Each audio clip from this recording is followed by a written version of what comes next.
Doorway, manual to self సూచనలు లేదా సమాచారాన్ని అందించే స్వీయ శోధన సాధనం. సో, మామూలుగా న్యాచురల్ ప్రకృతి సిద్ధంగా ఉండేవి ఏమిటి అంటే, ప్రాసెస్ ఓరియెంటెడ్‌గా ఉంటుంది నిజంగా. ఒక యాక్షన్ చేయటం అనేది. ఒక కర్మ చేయటం అనేది సో, కర్మ అంటే యాక్షన్ గదా! అది ఎనర్జీ లెవెల్‌లో కావచ్చు, మానసిక లెవెల్‌లో అయ్యుండొచ్చు, లేదా ముఖ్యమైన ఇది అయ్యుండొచ్చు. సో, అది ప్రాసెస్ ఓరియెంటెడ్‌గా ఉంటది. ప్రకృతి జనరల్ నేచురల్‌గా. ఇంకపోతే బి కాబట్టి నువ్వు నీ ఉనికి బలాంది కాబట్టి, నువ్వు బలాంది చేస్తావు. కాబట్టి ఫలితాన్ని పొందుతావు. Be, do, have.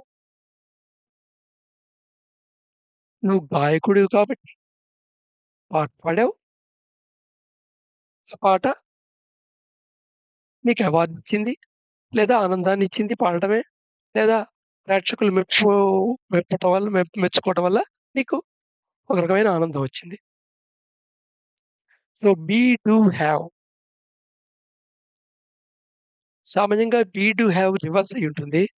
Be, do, have డైరెక్షన్‌లో ఉందంటే అది ఓ రకంగా రైట్ కర్మ డైరెక్షన్‌లోకెళ్తున్నట్టు.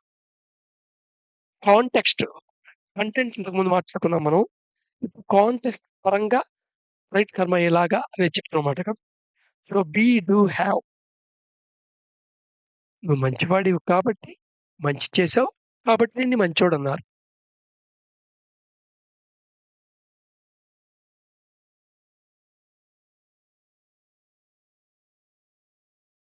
సో, బీ, డూ, హ్యావ్ క్లియర్‌గా అర్థం చేసుకోవాలి.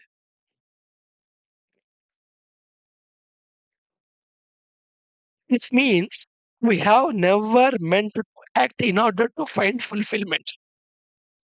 ఆ హ్యావింగు పొందటం వల్ల ఏమి జరుగుతుంది నీకు? ఒక రకమైన ఫుల్‌ఫిల్‌మెంట్ జరుగుతుంది. మరి ఫుల్‌ఫిల్‌మెంట్ అంటే ఏంటి? నెరవేర్చు నెరవేర్ నెరవేర్చుకోవటం. ఎలా పడితే అలా నెరవేర్చుకోవటం అనే కాన్సెప్ట్ కాదిక్కడ. నెరవేర్పు అనేది ఫుల్‌ఫిల్‌మెంట్ అనేది ఎక్కడొస్తుందంటే, నీ సామర్థ్య పరంగా నువ్వు చేయగలవు. సో, నీ సామర్థ్య పరిధులకు లోబడి నువ్వు ఆ పని చేసావు. సో, నీకు సాటిస్ఫాక్షన్‌గా ఉంది. నీకు అంతర్గతంగా సాటిస్ఫాక్షన్ ఉంది. పని ఎంతవరకు అయ్యింది, అనుకున్నట్టుగా అయ్యిందా లేదా, ఫలితం గురించి నేను మాట్లాడట్లేదు. కానీ ఒక ఆట ఆడింది, ఒక గేమ్ ఉంది. ఒక టీమ్ అందరూ ఆడుతున్నారు. ఆ టీమ్‌లో నీ యొక్క కేపబిలిటీ పరంగా నువ్వు బాగా ఆడావు. నీ అంతర్గతంగా నువ్వు ఫుల్‌ఫిల్‌మెంట్ ఫీల్ అవుతావు. ఆ టీమ్ గెలవని, ఓడిపోని అది వేరే విషయం. సో, అని ఆ ఫుల్‌ఫిల్‌మెంటు పొందాలి అనే ఉద్దేశంతో కనుక్కోవాలి. ఆ ఫుల్‌ఫిల్‌మెంట్ నాకు ఎక్స్‌పీరియన్స్ రావాలి అని ముందు పెట్టుకొని నువ్వు పని చెయ్యవు. ఎందుకంటే నెవర్ ఎవర్ అనేది ఒక అంతర్గత స్థితి. Fulfilment was seen as a inner condition అది. దీన్ని బాహ్యంగా అనుసరించలేము. It could not be pursued externally. ఇది ఎక్స్‌టర్నల్‌గా అనుసరించగలిగేది కాదు.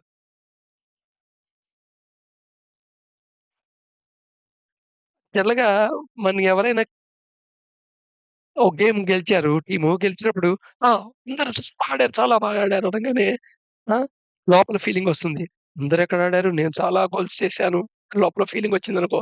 సో, అక్కడ యాక్చువల్‌గా నువ్వు అంతర్గత నెరవేర్పనేది బాహ్యంగా చూడటానికి ట్రై చేస్తున్నావనమాట. అసలు ఈ గేమ్ గెలిచిందంటే ఆ టీమ్ కేవలం వీడే కారణము అని ఎవరో చెప్పాలనమాట. సో, ఆటల్లో యాక్చువల్‌గా చాలా బాగా అర్థమవుతుంటుంది. ఈ కర్మ యొక్క విషయాల గురించి. అందుకని సంసారాన్ని కూడా పెద్ద ఆట అన్నాం. సో, ఇక్కడ ఇంపార్టెంట్ టేకింగ్ పాయింట్ ఏంటి?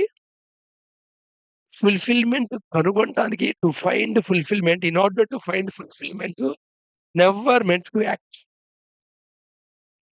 నెరవేర్పు కనుగొనటానికి ఎవరు చర్య తీసుకోరు. యాక్షన్ చేయరు. మన నెరవేర్పును వ్యక్తపరచడానికి మనం పని చేస్తాం. దాన్ని ఎక్స్‌ప్రెస్ చేస్తాం అంతే. సో, నీ కేపబిలిటీ ఏమన్నా ఆ ప్రకారంగా నువ్వు చేస్తావు. కానీ దాన్ని పొందటానికి కాదు. మనం అంతర్గతగా పరిపూర్ణత జరుపుకోవటానికి పనిచేస్తాం. So, we act in order to celebrate our inner completeness. So, ఈ ఫుల్‌ఫిల్‌మెంట్ ఫీల్ అయినప్పుడు నీకున్న స్థితి ఏమిటి? ఒక ఇన్నర్ కంప్లీట్‌నెస్ ఫీలింగ్ ఉంటుంది. అంతర్గతంగా పరిపూర్ణత సాధించినట్టు ఫీలింగ్ ఉంటుంది.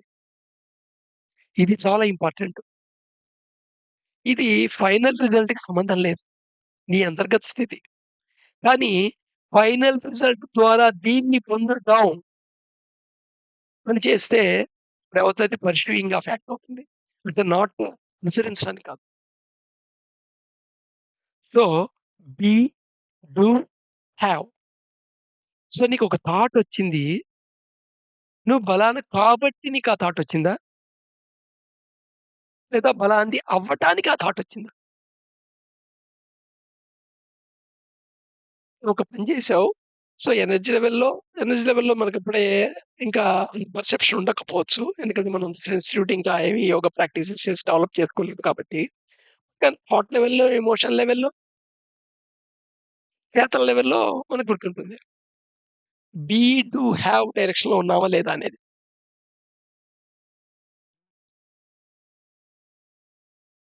రేపు ఇది ఆర్డర్ రివర్స్ అయితే ఎలా ఉంటుందో చూద్దాం.